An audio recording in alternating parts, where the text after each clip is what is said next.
இரண்டாவது நாளுடைய விவாத நிகழ்ச்சியாக சரியாக 9:30 மணிக்கு நிகழ்ச்சி ஆரம்பமாகும். 10 நிமிடத்திற்கு முன்பாகவே வந்துவிட வேண்டும். தயவு தாட்சணியம் காட்டப்பட மாட்டாது யாருக்கும்.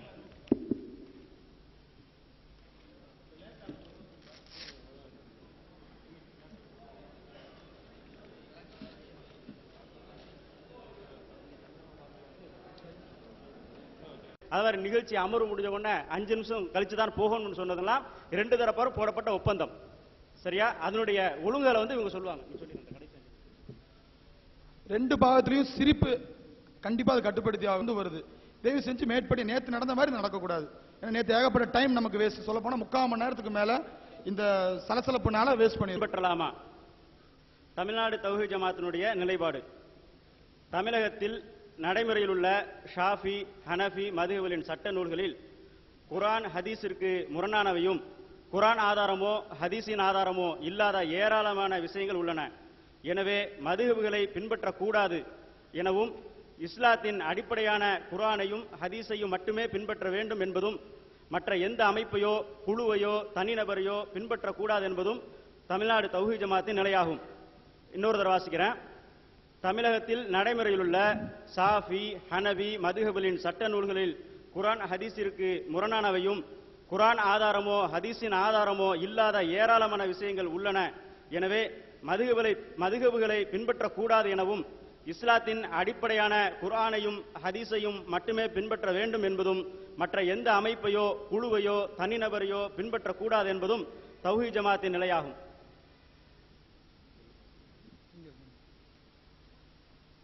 அஹ்லு சுன்னத்தி வல் ஜமாத் சுன்னத் ஜமாத்தின் நிலைப்பாடு, மதுஹபை மறுக்கும் தமிழகத்தில் உள்ள சில பிரிவினர் கூறுகின்ற ஏராளமான சட்டங்கள் குர்ஆன் ஹதீஸுக்கு முரணானவை என்பதும் அவர்களுடைய நூல்களில் முன்னுக்கு பின் முரணான சட்டங்கள் உண்டு என்பதும் ஆகவே தமிழகத்தின் அனைத்து தௌஹீத் ஜமாத்தை பின்பற்றக்கூடாது என்பதும் அஹ்லு சுன்னத்தி வல் ஜமாத்தின் நிலையாகும். இன்னொரு வாசிக்கிறேன். மதுஹபை மறுக்கும் தமிழகத்தில் உள்ள சில பிரிவினர் கூறுகின்ற ஏராளமான சட்டங்கள் குர்ஆன் ஹதீஸுக்கு முரணானவை என்பதும் அவர்களுடைய நூல்களில் முன்னுக்கு பின் முரணான சட்டங்கள் உண்டு என்பதும் ஆகவே தமிழகத்தின் அனைத்து தௌஹீத் ஜமாத்தை பின்பற்றக்கூடாது என்பதும் அஹ்லு சுன்னத்தி வல் சுன்னத் ஜமாத்துடைய நிலைப்பாடு.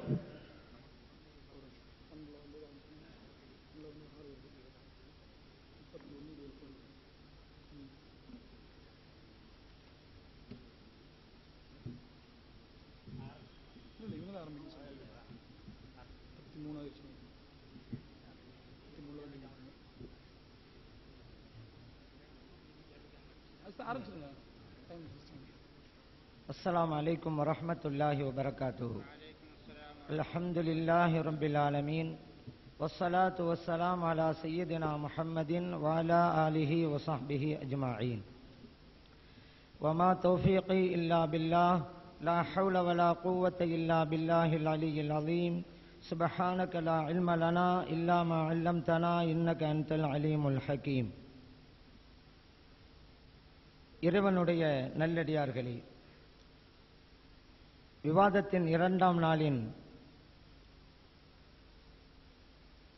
3வது தலைப்பு மதுஹபு அவசியமா, மதுஹபை பின்பற்றலாமா?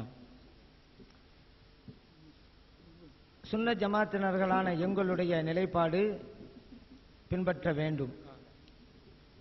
ஏன்னா குர்ஆனையும் ஹதீஸையும் எல்லாராலும் புரிய முடியாது. இதை நாங்க சொல்லல, அல்லாஹு தாலாவே மக்கள்ல 2 சாரார்கள் இருப்பாங்கங்கிறோம். ஃபஸ்அலு அஹ்ல ஸிக்ரி இன் குன்தும் லா தஅலமூன். நீ உங்களுக்கு தெரியலையா, தெரிந்தவங்கள்ட்ட கேட்டு தெரிந்து கொள்ளுங்க. அப்ப அல்லாஹ்வே மனிதர்கள்ல 2 சாரார்கள் இருந்துகிட்டே இருப்பாங்க. தெரிஞ்சவங்க ஒரு கூட்டம் இருக்கும், தெரியாதவங்க ஒரு கூட்டம் இருக்கும். தெரியாதவங்க தெரிஞ்சவங்ககிட்ட கேட்டு தெரிஞ்சு கொள்ளணும்.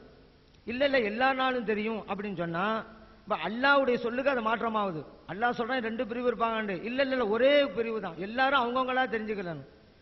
இல்ல தெரிஞ்சவங்ககிட்ட தான் கேட்கணும் சொன்னா இமாம் ஷாஃபி ரஹ்மத்துல்லாஹி அலைஹி அவங்க சொன்னதை நாங்க கேட்கிறோம். இமாம் அபூ ஹனீஃபா ரஹ்மத்துல்லாஹி அலைஹி அவங்க சொன்னதை கேட்கிறோம். அது மட்டும் இல்ல, அவங்க அடிப்படையாக வகுத்து வச்சிருக்கிறாங்கல்ல உசூல், அதன் அடிப்படையில பின்னால் வந்தவர்கள் சொன்னாலும் கேட்போம். அது இமாம் ஷாஃபி ரஹ்மத்துல்லாஹி அலைஹி சொல்லலேங்கிறதல்ல, அவர்கள் வைத்திருக்கிற அந்த உசூலுங்கிற அடிப்படையை மையமாக வைத்து தொகுத்து தருகின்ற இமாம்கள் யார் சொன்னாலும் நாங்க கேட்போம். அடுத்து இறைவன் இன்னொரு இடத்துல சொல்றான், வஸ்ஸாபிகூனல் அவ்வலூன் மினல் முஹாஜிரின் வல் அன்சார், பிறரை பின்பற்ற வேண்டும் என்பதற்கு இது ஒரு மிகப்பெரிய ஆதாரம். சஹாபா பெருமக்கள், முந்தியவர்கள் முதன்மையானவர்கள், அன்சார் தோழர்கள், முஹாஜிர் தோழர்கள், வல்லதீன தபஊஹும் பி இஹ்சானின், அந்த சஹாபா பெருமக்களை பின்பற்றுகின்ற நன்மக்கள், ரலியல்லாஹு அன்ஹும் வரது அன், அல்லாஹு தஆலா அவங்கள புரிஞ்சுக்கிட்டான், இவங்களும் அல்லாஹ்வை புரிஞ்சுக்கிட்டாங்க. வஅத்தலஹும் ஜன்னாத்தின் தஜ்ரி தஹ்தல் அன்ஹார், அப்படிப்பட்ட மக்களுக்கு அல்லாஹு தஆலா சொர்க்கத்தை தயார் செஞ்சு வச்சிருக்கிறான். அந்த சொர்க்கத்துக்குள்ள ஆறு ஓடிக்கிட்டு இருக்கு. காலிதீன ஃபீஹா அபதா, அந்த சொர்க்கத்தில் அவங்க நிரந்தரமா இருப்பாங்க. லாலிக்கல் ஃபௌசுல் அலீம், அதுதான் மகத்தான வெற்றி. இந்த வசனத்துல சஹாபா பெருமக்களை பின்பற்றணும், அதுதான் மகத்தான வெற்றி, அப்பதான் சொர்க்கம் கிடைக்கும் சொல்றான். இல்ல இந்த சஹாபா பெருமக்கள் அவங்களா சொன்னதில்ல, அல்லாஹ்வும் அல்லாஹ்வோட ரசூலும் சொன்னதின் அடிப்படையில் இவங்களை பின்பற்றுன்னு சொன்னா சொல்ல தேவையே இல்லை. அத்தீஉல்லாஹ் வஅத்தீஉர் ரசூல போதும். இன்னொன்னு என்ன சொல்லணும், அல்லாஹ்வும் அல்லாஹ்வோட ரசூலும் செய்யற மாதிரி செஞ்சா அவங்கள பின்பற்றுங்கிறது சஹாபா பெருமக்களுக்கு மட்டுமல்ல, எல்லாருக்கும் தான் பொருந்தும். ஒரு ஆள் அல்லாஹ்வும் அல்லாஹ் ரசூலுமா நடக்கிறாரு, அவரை பின்பற்றலாமா? ஊர்ஜிதமா செய்யலாம்னா அப்ப இதுல என்ன வழங்குது? குர்ஆனிலும் ஹதீஸும் இல்லாத பிரச்சனை இருந்தா சஹாபா பெருமக்கள் சொன்னா சஹாபி தானே அப்படி சும்மா இருந்துடாதீங்க, அவங்களை பின்பற்றுங்க. இல்லாட்டி தனியா ஏன் சொல்லணும்? குர்ஆனை பின்பற்றுங்க, ஹதீஸ் பின்பற்றுங்க, குர்ஆன்ல இருக்கத்தானே செய்யுது, புதுசா ஏன் உன்னை சொல்லணும்? இப்ப இதுல நமக்கு வழங்குது. அதுக்கு நிறைய ஆதாரமும் இருக்குது. இல்ல அதெல்லாம் புதுசா சொன்னா தேவையில்லை அப்படின்ட்டு அவர்கள் அவங்களுடைய கிதாபில் எழுதி வச்சிருக்கிறாங்க. எப்படி? இப்ப உதாரணத்துக்கு ஜும்மாவுக்கு 2 பாங்கு,